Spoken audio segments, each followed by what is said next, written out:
Hi friend, welcome to A Table for Two with Michaela Bell, a show where personal growth isn't about fixing yourself, it's about meeting the real you. Here we talk mindset, making habits sexy, relationships, faith, friendships, and the small shifts that create a life that feels like home to you. No fluff, no pretending, just honest conversations with your new life coach that help you step into who you were always meant to be. So grab your coffee, take a deep breath, pull up a chair, and let's dive in. Hello, sweet friend.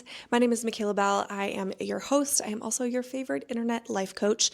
And today I'm going to share with you guys some of my most life-changing habits. Not all habits are created equal, and I'm going to share with you the ones that have had the most impact on my life. And then if you stay till the end, I'm going to share with you something that allows you to implement whatever habit that you are like, ooh, I need that one, or I need a couple of those. I'm going to give you something at the end that will help you stay on track and actually implement some change in your life, okay? All right, life-changing habit number one. This is for somebody who maybe you want to get rid of those Sunday scaries, you want to have a more peaceful and productive weekend, you want to actually enjoy your weekend more.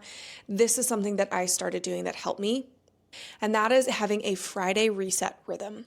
I used to do my weekly resets on Sundays, and I still do some things when it comes to getting myself ready for the week, but this one little change has, it is everything. And this is a freebie on my website. So I'll put the link there too if you want this. It's great to just download as a PDF, pop it on your iPad, and do it every Friday in GoodNotes.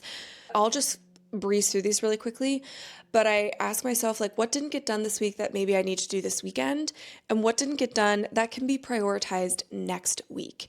And whenever you kind of do this for yourself, it's like you brain dump the things that need to get done and then you give them a next step. And this helps you to close that thought loop so that during the weekend, you're not thinking about, oh, I can't forget to do that on Monday and Tuesday or whatever. This will close that thought loop for you so that you can actually have a bit of a breather from those spiraling thoughts over the weekend. And then I asked myself, what gave me energy this week?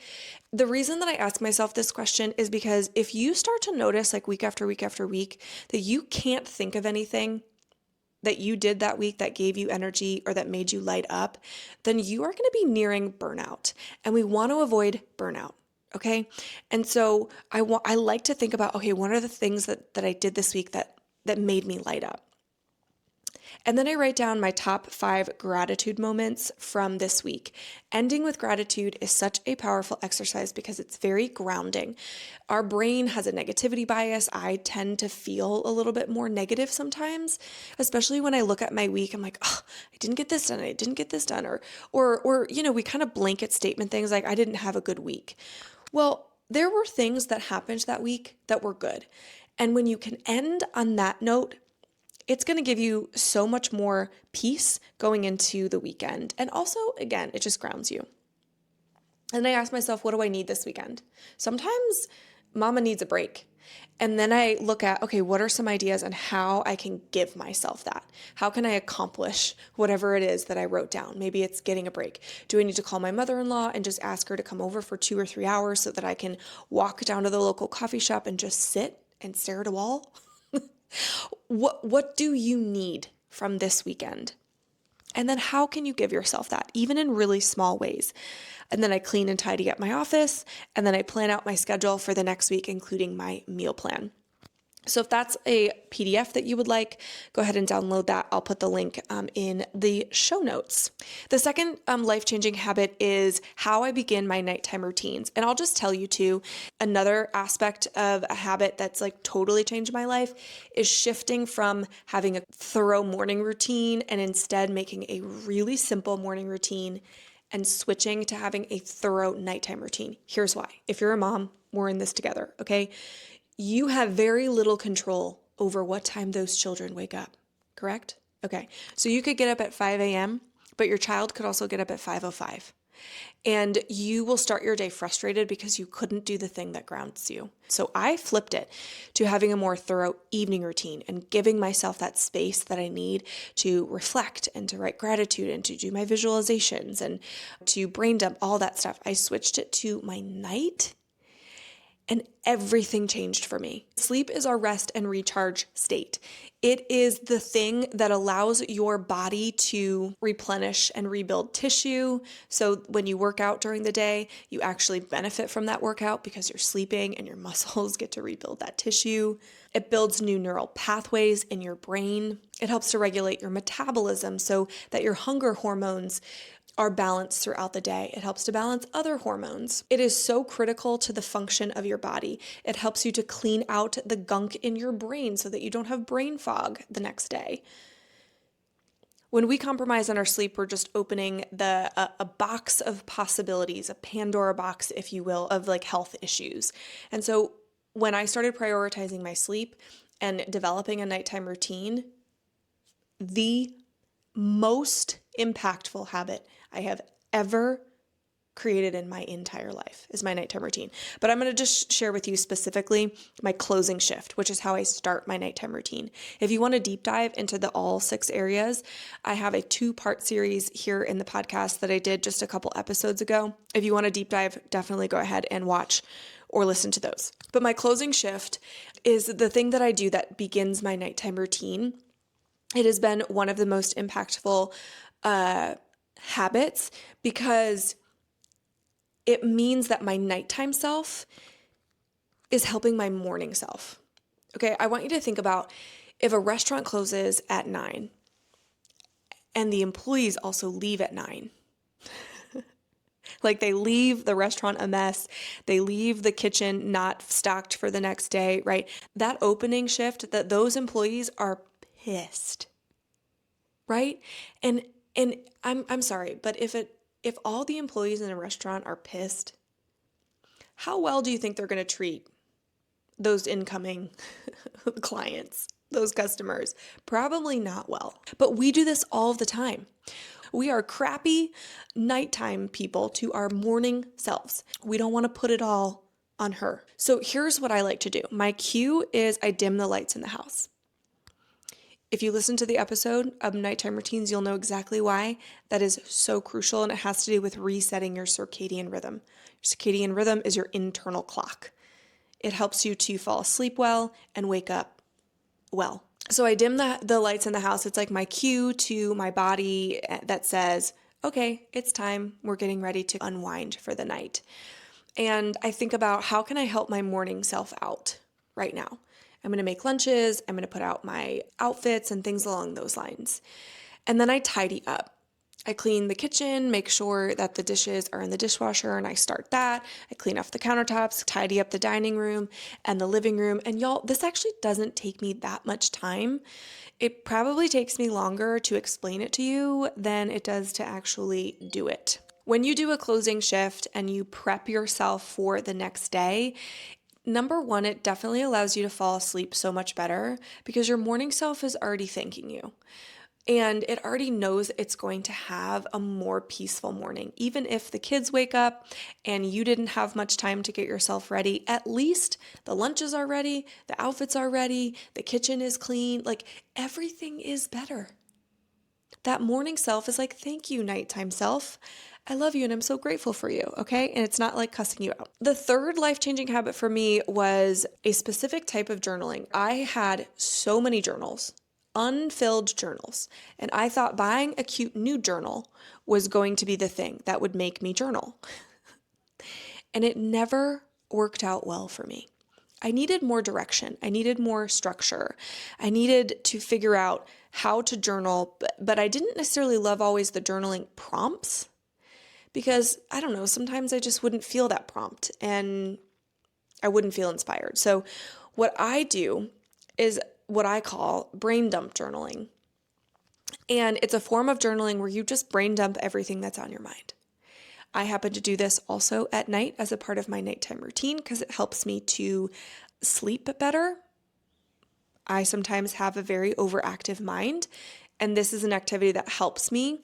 The reason why this type of journaling works really well is because it takes you from reactive thinking, which is just when the thoughts are in your mind and your body is reacting to them and bringing all of these emotions forward, and it switches it from reactive thinking to reflective thinking. When you put something down on a piece of paper, it takes it out of your mind, onto the piece of paper, and creates this space between you and the thought. And it allows you to be more reflective. So you switch from reactive thinking to reflective thinking when you just get it simply out of your head and you look at it. This is something that has helped me. Again, it helps me sleep better. It helps me not overthink about everything. It helps me be more reflective instead of reactive. All around, it's been one of the most life-changing things as far as the habits that I've developed. I tried journaling for a million years. Never really worked for me until I started doing this. And it like unlocked something in me.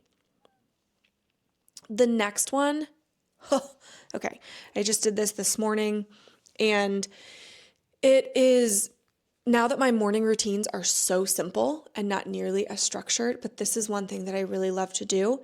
You don't have to do it in the morning. You could do it at any time. But for me, walks in the morning have been life-changing. I'm trying to get back to a lot of these, having a baby, not working, traditionally like I used to. A lot of things have changed for me this year, and I'm starting to kind of get back into them. And this is one of them. I did my morning walk this morning, but I do 4 or 5 different themed walks. So I'll explain what they are. The first type of walk is a self-development walk. And this is where I listen to a podcast while I'm on a walk. I could be listening to a book that I'm reading. I could be listening to my own affirmations that I've created a voice memo for myself, anything like that. Anything where I'm developing and I'm pouring into myself. It combines a little bit of movement and exercise with also educating myself. So those are my self-development walks. I also do prayer walks because sometimes I just need to talk to God. I need to connect to God. And there is something that for me, the combination again of that movement and talking to God and being prayerful is very replenishing to my soul and my spirit. I go on a walk and I just talk to God. And then I do silent walks. These are so crucial because a lot of times we don't give ourselves space to be silent. We're always listening to something. We're always connected. We're looking at our phones. We're talking to our kids. We're talking to our husband. We're on the phone, whatever it might be. There are just times where you need a sensory break. And in those cases, I would recommend a silent walk. You just take it in. Listen to the birds chirping. Look at the beautiful nature around you. And just be. Another form of walk that I love is a mindful walk. I was just telling my friend Jo about this today when she called me. And a mindful walk is when you go on a walk, but you take a specific color.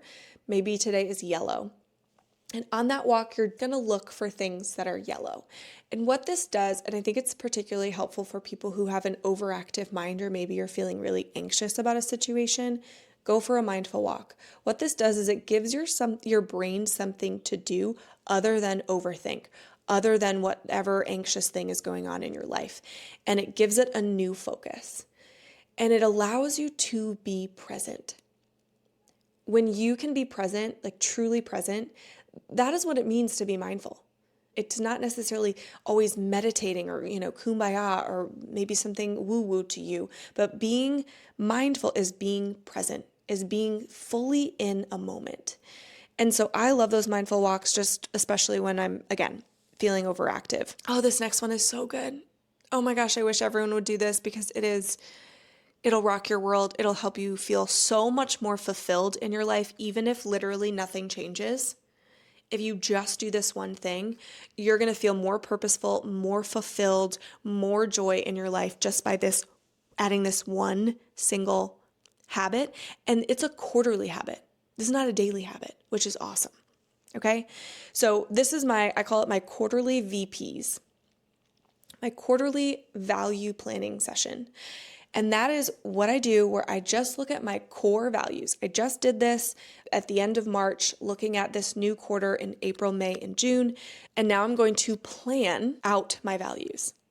If one of my values is improvement and innovation, I'm going to look at what are the things that I want to do to either improve on something in my business or innovate in my business, or is there something that I want to do that's like improving myself. Also, one of my core values is experiences, doing things that create memories. And I looked through April, May, and June, and I wrote down all of the things that we're doing in our lives as a family that are experiences. Whenever I'm coaching a woman and she says to me, Michaela, so many things are going right in my life. Like I have so many of the things that I've always wanted to have, but something feels off and I can't put my finger on it. It is almost always that there's a value, a core value of hers that she's not living out right now, or something is misaligned there. And if your values are not planned, you're probably not experiencing them. And whenever you live your life out of alignment to your core values, something is going to feel off. And it's going to be just like they describe. I can't put my finger on it. So we have to first and foremost understand, what are my core values? So I plan out my values every single quarter. And doing that quarterly is going to help you live a more fulfilling life, a life that feels so unique to you, as it should. The next one is a little bit more, maybe not as accessible for everybody. This is a weekly habit. And when I do the sauna 3 times a week for 10 to 15 minutes, life-changing. Maybe that's not accessible. My gym has a sauna and I feel so much better. My joints are starting to feel better. My mind feels a bit better. My body feels better. I don't know. I just feel better when I go to the sauna 3 times a week. The last one is something that you might roll your eyes at, but I promise afterwards I'm going to get to the really cool freebie here. Okay? The last one, I know that you know this, but movement is one of the most life-changing habits that you can have for yourself. And I think that there is some form of movement that is going to work perfectly for you and it's going to look different than me. Sometimes people start Pilates and they're like, oh my gosh, this is the thing. And they find so much joy in that. Some people it's bar 3. Some people it's running. Running, I don't get it. That to me is so weird. Why? How do you like that? But they love it, okay? Maybe it's walking for you. Maybe it's taekwondo. Maybe it is kickboxing. Whatever it is, find a form of movement that you really enjoy doing and then do it. I like to do it 4 times a week. That for me has been kind of like my sweet spot. I'm going to share with you guys a little freebie as a thank you for sticking with me this whole episode, but really quickly, a rapid fire recap. First one is my Friday reset rhythm. Helps to get rid of those Sunday scaries. The next one I talked about was a closing shift, which is how I start my nighttime routine. The next one is brain dump journaling to help with our overactive, anxious minds. Next is themed walks in the morning is when I do them. Gets that sunlight in your eyes, resets your circadian rhythm, but also just like the different themed walks. I feel like people are going to really like that one. Number 5 was my quarterly values planning session, and I pray to God y'all do that one. And if you don't know your core values, I'm going to be coming out with a masterclass that's going to be available in the Bell Collective. If you're interested in life coaching, you want to go beyond a YouTube video or beyond a podcast, jump in the Bell Collective, try it out. It's life coaching, it's community, it's content to keep you centered and moving in a really positive direction in your personal development. I'm going to put the core values masterclass in there. And then we have number 6, sauna 3 times a week, 10 to 15 minutes of sweating. And then the last thing, number 7, is finding a workout that you love to do and doing it 4 times a week. I know that some of those were easy peasy. Some of them might not be for you, but I hope that there was a couple that you gravitated towards. So, super simple way. I'm going to send you guys my habit tracker that I have a calendar that I use. I designed it myself. It's not available yet, but I'm going to give you guys a 2-page PDF. You can just download it, put it on your iPad, fill it out. I use an app called GoodNotes. It's my favorite way to journal on my iPad, but it's just a beautiful habit tracker with peaceful colors. And I give you really great coaching questions too to ask yourself as far as how to coach yourself through which habits you're going to choose. I recommend not overdoing it. So don't write down 6 new habits that you want to develop this month. I would start small and look at 2 habits, maybe 3, if you know that you're pretty good at self-discipline. So 2 to max 3 new habits, but also put in there habits that you're pretty good at, but you still want to strengthen and you want to give yourself credit for. So just write your list down on the left-hand side there and then color in every single time that you do your habit. Most important thing, don't beat yourself up if it's not perfection. Okay, we're not after perfection, we're after progress. And perfection is actually one of your greatest disruptors of progress. So do not aim for perfection. We want to aim for consistency. That's actually what I've named this calendar once it comes out. It's called Own Your Consistency Calendar. And that's really the goal, is to be consistent, not perfect. If you miss a day, do not throw out the PDF or don't throw it out and be like, okay, I suck. I'm never going to do that. No, just do it the next day. It's okay. All right. Fill it out the entire month. A tracked number grows. When you measure something, it multiplies. And I am telling you, this is a huge key to implementing healthy habits, is to track them.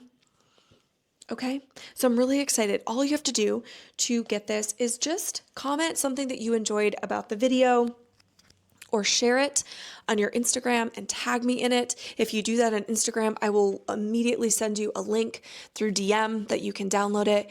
If you comment on YouTube or Spotify, I will also comment with the link for you to download your very own habit tracker designed by yours truly. I hope you guys enjoyed sitting at the table with me today. Maybe I was on a self-development walk with you today, which is pretty cool. But thank you guys so much for listening. Every time that you share an episode, you download it, you comment or give it a 5-star review, it helps the podcast so much. It's the best way to give a high five, a hug, or a little butt tap, however you want to love on the podcast. I am so grateful.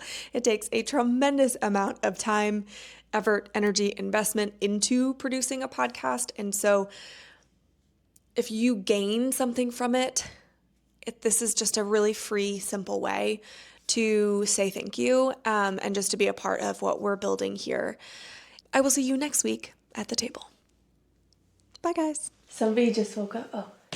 Somebody just woke up from her nap and wanted to say hi. You say hi? Say hi? Say hi. Yeah? Look at you. You're on the screen. Yeah?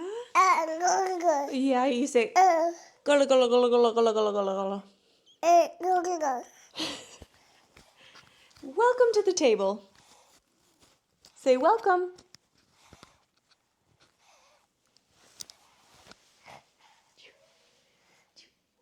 Look right there. Look.